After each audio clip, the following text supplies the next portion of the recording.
Hi, my name is Bethany Bell, and I am a licensed clinical social worker in Atlanta, Georgia. I have been a lead student assistant specialist for Caron Treatment Centers for the past 7 years. And in that time, I've spent a lot of time working closely with teenagers who struggle with nicotine addiction. In addition to providing them cessation support groups, I also regularly deliver vaping awareness presentations to parents and caregivers. I have been asked a lot over the last several years a very common question, which is, Bethany, my teenager's vaping, I just found out. What am I supposed to do about it? So, if that sounds like you and you find yourself in a similar situation, then let me give you 3 little tips that I think will be useful in starting that dialogue with your child. The first tip, and probably the most important, is don't panic. When you find out that your sweet little baby has been vaping, it probably will evoke a lot of different emotions in you, like anger, shock, or fear, and you may be at a loss for what to do next. Your first instinct very well may be to kick in their bedroom door and confront them immediately. And it's going to take some mindfulness on your part to try to remain calm. Resist the urge to act before you've had a chance to calm down and think through a plan. Vaping is unfortunately common with teenagers today, so you are not the first parent to find yourself in this situation. So take a deep breath or several and gather your thoughts. If you have a partner, make sure the two of you talk and are on the same page about next steps. You can also confide in someone that you trust or write down your thoughts so that when you're ready, you can have a constructive dialogue with your child in a calm and measured way. Tip number 2 is for the initial dialogue.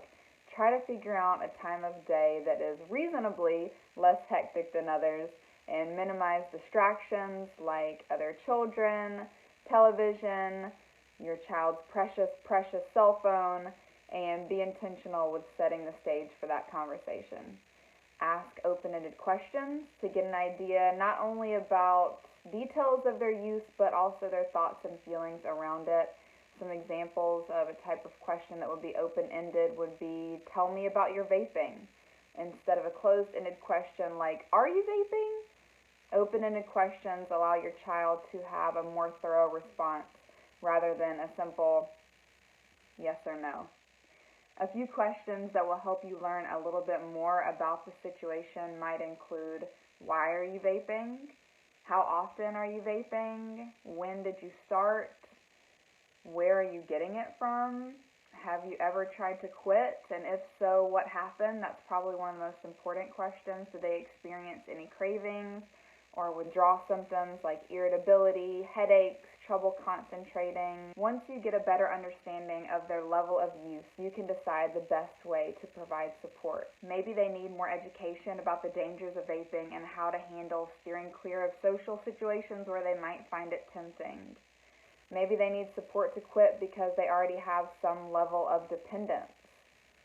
You can be thoughtful and measured while also setting clear expectations, boundaries, and consequences for behavior. Tip number 3, make a plan and follow through.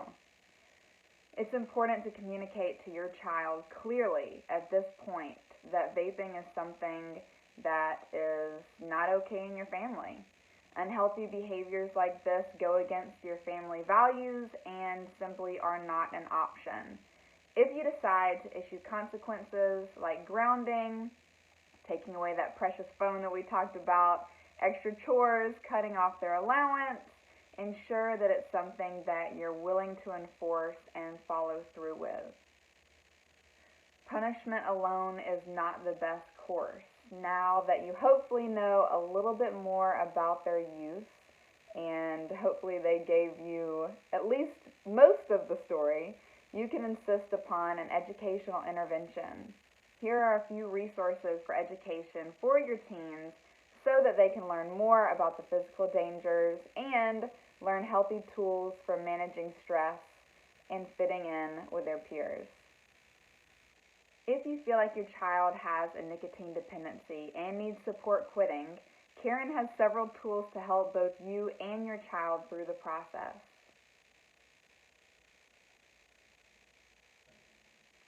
Educate yourself on the dangers of vaping, the addictive factors of nicotine, and withdrawal symptoms. Understand that it can be very difficult for your child to stop vaping, and some patience and understanding may be necessary. Here are a few resources for parents to learn more as well.